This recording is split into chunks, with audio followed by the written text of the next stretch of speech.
It's a full-time job changing yourself.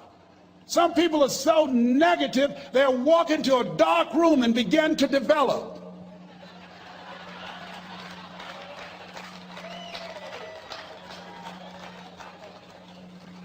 My family members and friends call me crazy for going to seminars, spending money on books and tapes and going to seminars. When are you going to stop going? I said, when I die. That's when I'll stop. When does a man or woman die? When their dreams die. When do we die? When we stop developing ourselves, expanding our minds, challenging ourselves, raising the bar on ourselves.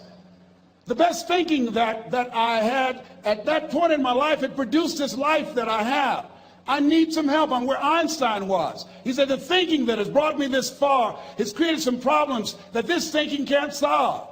I applaud you for investing in yourself, for coming here, flying thousands of miles, investing money in yourself. I can tell you, based upon my own experience, you have something special. You have greatness within you. What you're doing is different. You represent only 2% of the planet. One great American said, I choose not to be a common man. It's my right to be uncommon if I can. I seek opportunity, not security. I do not wish to be a kept citizen, humbled and dulled by having the state look after me. I want to take the calculated risk, to dream and to build, to fail and to succeed. I refuse to live from hand to mouth. I prefer the challenges of life to the guaranteed existence, the thrill of fulfillment to the still calm of utopia. I will never cower before the master, nor bend to any threat. It's my heritage to stand erect, proud and unafraid, to face the world boldly and say, this I have done. That's what it means to be a part of Peak Potentials. Your unquenching desire, an uncommon desire to manifest your greatness. Give yourselves a round of applause.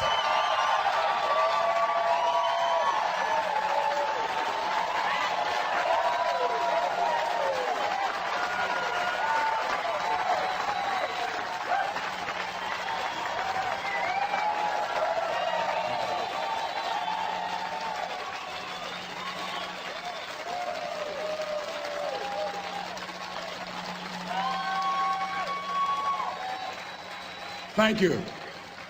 The other thing is you look at your goals and look at your dreams. Repeat after me, please. I will fail my way to success. Yes, part of the reason why we have to continue to work on ourselves and surround ourselves with quality people is because you're going to have a lot of failures. You're going to have a lot of disappointments. Maya Angelou said, and it's true, I found it in my case, that most people go so far in life and then they park. They stop dead in their tracks. Why? Because they take some hits. When you have a goal and dream, think it not strange that you'll face the fiery furnaces of this world. You will have tribulations. Things are going to happen to you. I was in pursuit of my dream, and all of a sudden, boom, I got hit. A person that I thought I would be with for the rest of my life, I thought was my soulmate. I went through a divorce. I was embarrassed. I was humiliated. How can I teach people how to live their dreams? And I wasn't able to make my marriage work. I questioned myself. I took another hit. My mother was diagnosed with breast cancer. Then I was diagnosed with prostate cancer. Then my best friend from the second grade, Alexander Wims, he was diagnosed with cancer of the liver. I took a hit, and life staggered me, and I parked. And I didn't turn on my emergency lights because I didn't want to call attention to myself. I didn't want anybody to come and say, hey, do you need a jump? No, I don't need a jump. I'm not out of gas. My battery is not dead. My heart is beating. I'm parked. Leave me be. I'm parked. I was in my comfort zone. I was doing just enough to get by. I was working on a job. They paid me just enough to keep me from quitting, and I worked just hard enough to keep from getting fired. How many know people like that? Blink your eyes if you understand what I'm talking about. I was parked. I knew I could do more. But when my mama died, it took something out of me. When I went through a divorce, it took something out of me. When my best friend died, it took something out of me. I parked.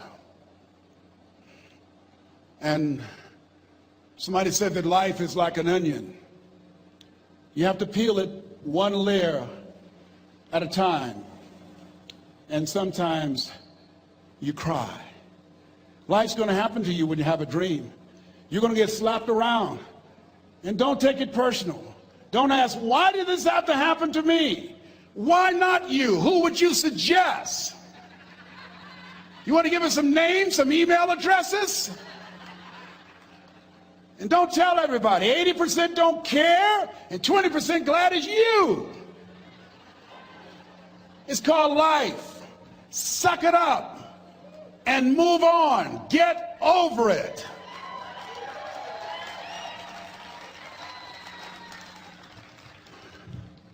It happens to everybody. Here's the other thing as you look at your goals and look at your dreams. When you're going through some stuff, repeat out to me, please. When things go wrong, don't go with them. Yes, write that down. When things go wrong, don't go with them. When you're working on a business deal, you're counting on some money. Someone said you will get the loan, and it falls through. You have an event, and the people that you thought would be there and support you, they don't come through. Or someone turns against you, or you get ripped off. It's going to happen to you. Happened to me. Someone stole all my products, my database, over 180,000 names and addresses. It's not personal. It's going to happen to everybody. It does. 8 out of 10 millionaires have been financially bankrupt. Walt Disney had he filed bankruptcy 7 times and had 2 nervous breakdowns. It's called life. But I got a saying, when life knocks you down, try and land on your back, because if you can look up, you can get up. You've got the power in you to do that. You've got something special. You've got comeback power. Here's the other thing. Let us say together, it's possible. It's necessary. It's me. Yes, write that down. It's me. Take ownership for your life. Nobody can live your dream for you but you. Nobody's going to take care of your business like you. Stop coming up with excuses. Don't give yourself permission to continue to live a small life. You can't fit a big dream into a small life. Give yourself permission to go for it, to test yourself, to challenge yourself, to live full. I like the saying, always strive to get on top in life, because it's the bottom that's overcrowded. The reason you're here is because there's something in you that says, I can do more. This just can't be it. There's something in you. There's a calling on your life. There's something in your heart that caused you to get dressed and spend the money to go to seminar after seminar and listen to message after message and speaker after speaker. Because there's something in you that tells you this is not it for you. You have not peaked here. There's more in you that you're expressing. Eye has not seen, ear has not heard, nor has entered the heart of mankind what's in store for you if you challenge yourself, if you persist and persevere, if you take ownership for your life. George Bernard Shaw said the people that make it in this life, they look around for the circumstances that they want, and if they can't find them, they create them. Create what you want. You have the power in you to do more than you can ever begin to imagine, to control your destiny, to make a difference in our children, to make a difference on the planet, to make an impact. Let us say together, it's me. And let us say together, it's hard. Say it like you know it. Say it's hard. Ladies and gentlemen, it's hard. There are people who have seen their retirements taken away from them by the corporations that they work for. They were within 2 or 3 years of retiring, and they had it taken from them. The #1 entrepreneurs in this country now are senior citizens. The #1 employer, #2, McDonald's and Walmart. And there's nothing wrong with those jobs. I guarantee you those people did not have a plan to end up living their lives at the end of life with those types of jobs. And they didn't have a plan like you have, and while you're investing in yourself, not to. And it's hard. There are people making choices between purchasing prescription drugs or paying for gas or a mortgage note. It's hard when you're working on a job for 20 years, 30 years, give them some good years, and then they come in and tell you, we've downsized. In other words, you're fired. And then you have to start all over again. How many of you know it's hard? Raise your hands, please. It's hard. And it's not fair. One of the things I like about T. Harv is he talks about work and investing in yourself. It's not fair when people are going up against that kind of stuff to tell them just think positive and be enthusiastic and everything will work out all right. Ain't that kind of party. It's hard. Life will put some knots on your head. I bought my first home for my mother. I was rushing, didn't know what I was doing, and I bought a home that had a lien against it.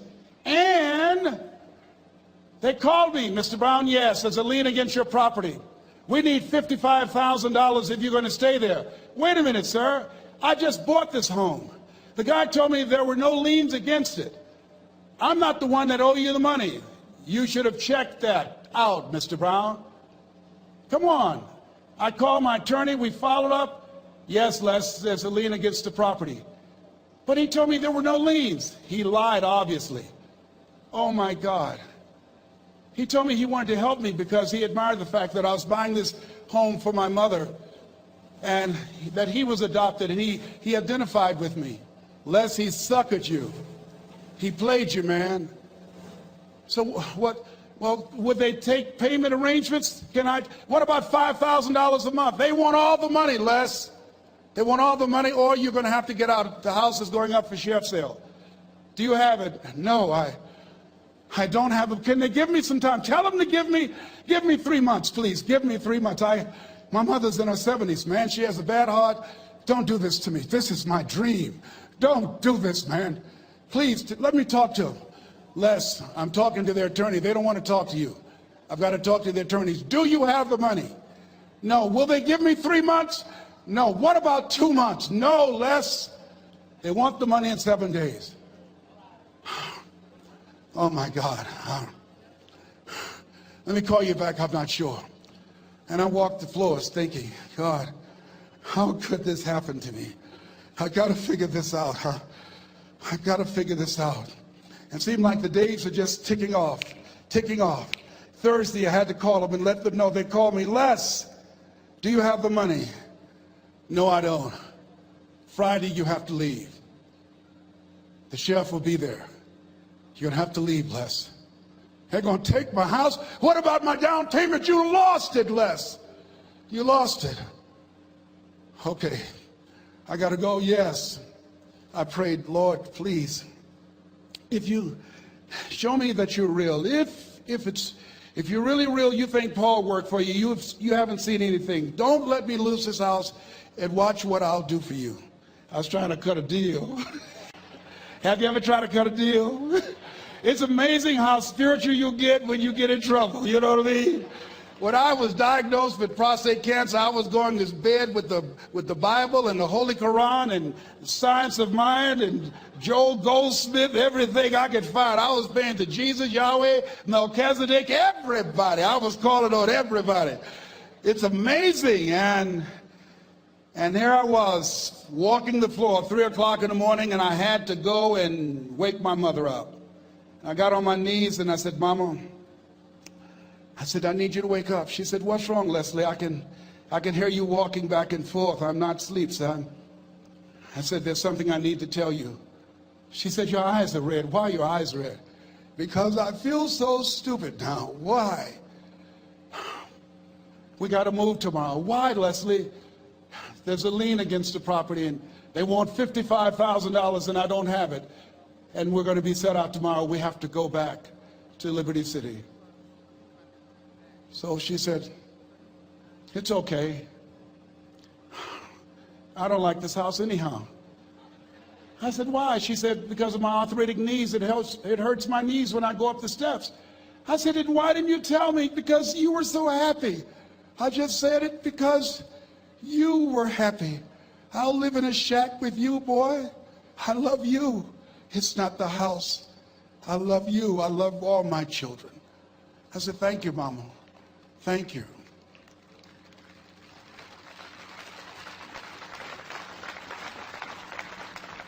And the next day, The next day when we were in the truck going back to Liberty City and we pulled down 68th Terrace, the neighbors came out and said, "Wow, Mamie, y'all coming back?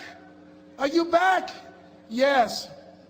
"What happened to the home your boy bought for you? Those boys you adopted?" Leslie didn't do a title search. He made a mistake. And boy, I was so humiliated. How many ever made a mistake that you were just humiliated? Raise your hands. I was devastated. I was taking the furniture off the truck, and my mother came, and I was crying. And she said, "Boy," I said, "Yes, ma'am." She said, "Hold your head up." I said, "Mama, I can't." She said, "Hold your head up." I said, "Why? Look what I've done." She said, "It's okay. It's okay. You are going to make a lot of mistakes in life, young man. You're going to fail your way to success. You have nothing to be ashamed of. Keep your head up and take that furniture back in the house." I said, "Yes, ma'am." And I learned something from that. If you ever go through something, hold your head up. If you ever make a mistake, hold your head up. If you ever do something and everything goes wrong, life catch you on the blind side, hold your head up. It's not over. Goethe said, "That which does not kill you will make you stronger." Hold your head up. Shake someone's hand on your right and left and say, "Hold your head up."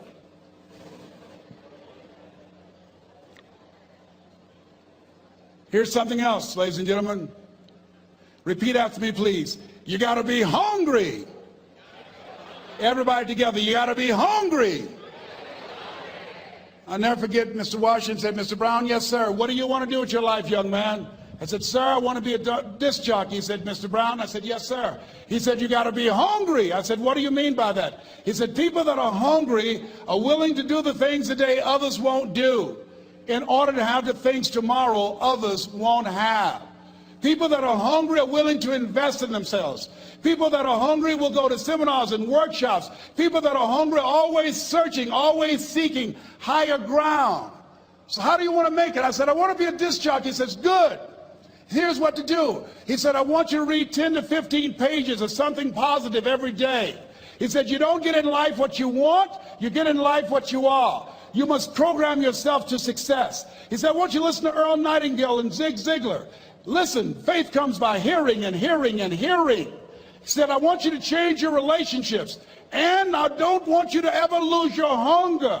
I said, "What do you mean by that?" He said, "People that are hungry are unstoppable. People that are hungry are no matter what people. They make it happen no matter what." He said, "I want you to listen to Paul Harvey." Who is he? He's the world's greatest communicator. Success leaves clues, young man.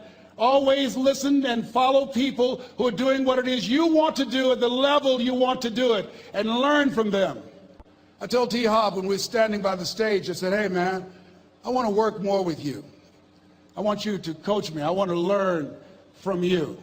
See, I found you're never too old to learn, and you're never too young to teach. Always have a thirst for learning. So I listened to Paul Harvey every day on the radio. While in school, I would go out and listen in his car. He gave me his keys. I was working to develop myself. And I continued to listen to motivational messages, and he would take me to see the late Dr. Norman Vincent Peale, who wrote the book, The Power of Positive Thinking.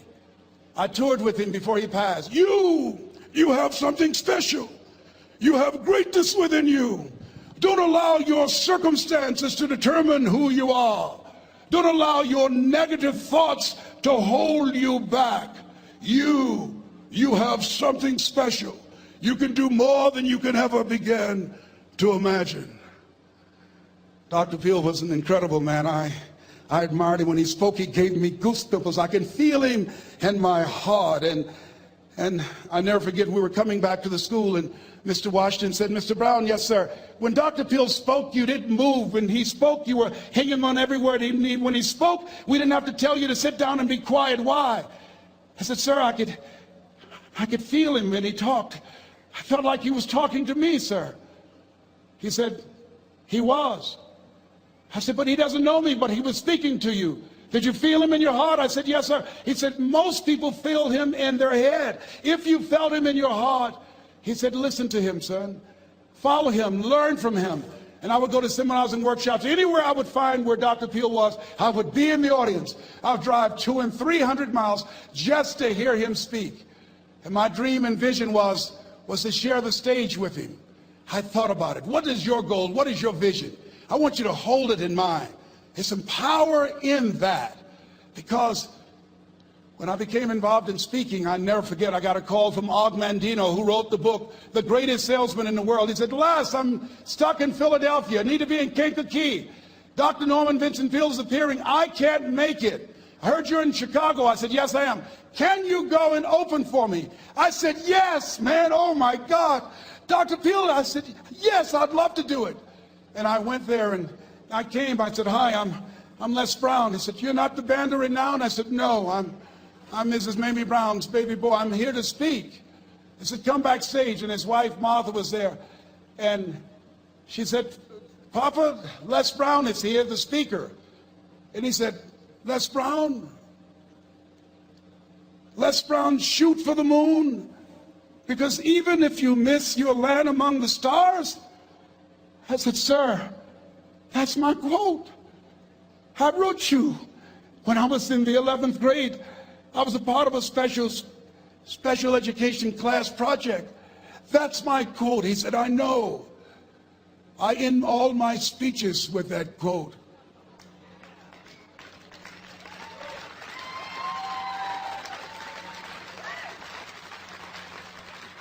And Dr. Peale had a great sense of humor. A young man was backstage, and I had so many questions to ask him, and my mind froze up, and the young guy said, Dr. Peale, how old are you? And he was up in age. He said, Sonny, I'm 92. The young man looked at him and said, I don't know if I want to live to get 92. He said, that's because you've never been 91. So I did the things that Mr. Washington suggested. I listened to motivational tapes on a regular basis. I would go to seminars and workshops whenever Zig Ziglar and Dr. Dennis Waitley and Jim Rohn would come to town. And I said, sir, what do you want me to do now? He said, Mr. Brown, I've given you everything that I can give you. He said, develop your mind, put your money where your mouth is, continue to learn how to be an effective communicator, because once you open your mouth, you tell the world who you are.